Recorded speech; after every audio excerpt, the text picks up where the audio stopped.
Hari Om. After explaining the details, first he explained the definition of asana, Sthira-Sukhamasana. Then Patanjali has explained the technique of practicing asana, Prayatna Shaithilya Ananta Samapattibhyam. And now in this sutra, Patanjali explains the result of asana. Sutra number 48 says, Tato Dvandvanabhighataha. And that's all for asanas. So Patanjali has explained asana only in 3 sutras, nothing else, because afterward he starts explaining pranayama. In practice, we observe that everybody is focusing on asana only. People are saying asana is yoga and yoga is asana. But Patanjali has given 196 sutras for yoga and 3 sutras for asana.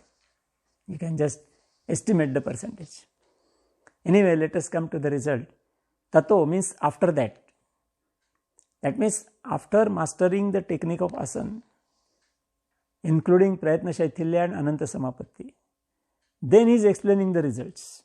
Then Dvandvanabhighata. Dvandva means duality. Duality in different senses. You see, heavy and light is duality. Hot and cold is also duality. Because these two things are the opposite things coming together is duality.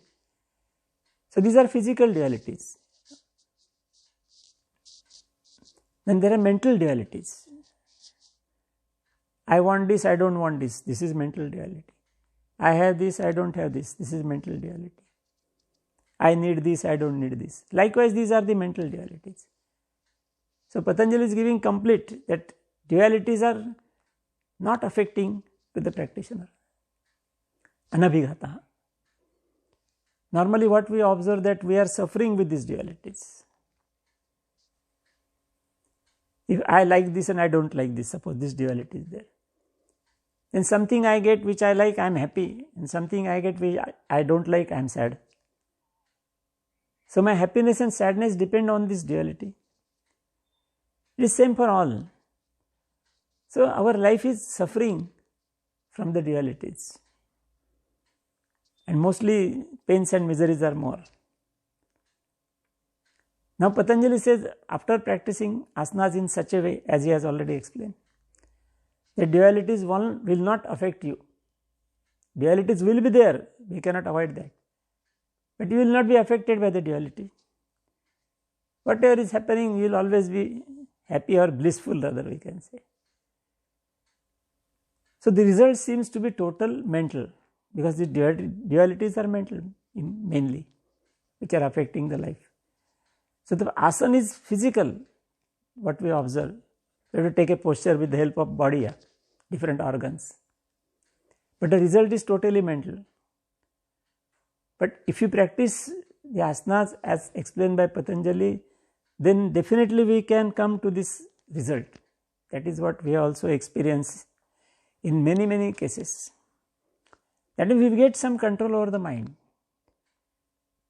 Dualities will not affect the mind. It indicates that you have got a full control over the mind. Otherwise, mind is suffering from the dualities. So, physical activities result in mental control. And as total yoga is also considered, it is yoga chittavritti nirvada. Yoga is a control of functioning of mind. So, asana also helps to control the functions of mind. And if you practice according to Patanjali's definition, if you don't practice as per the definition, then the result is not there.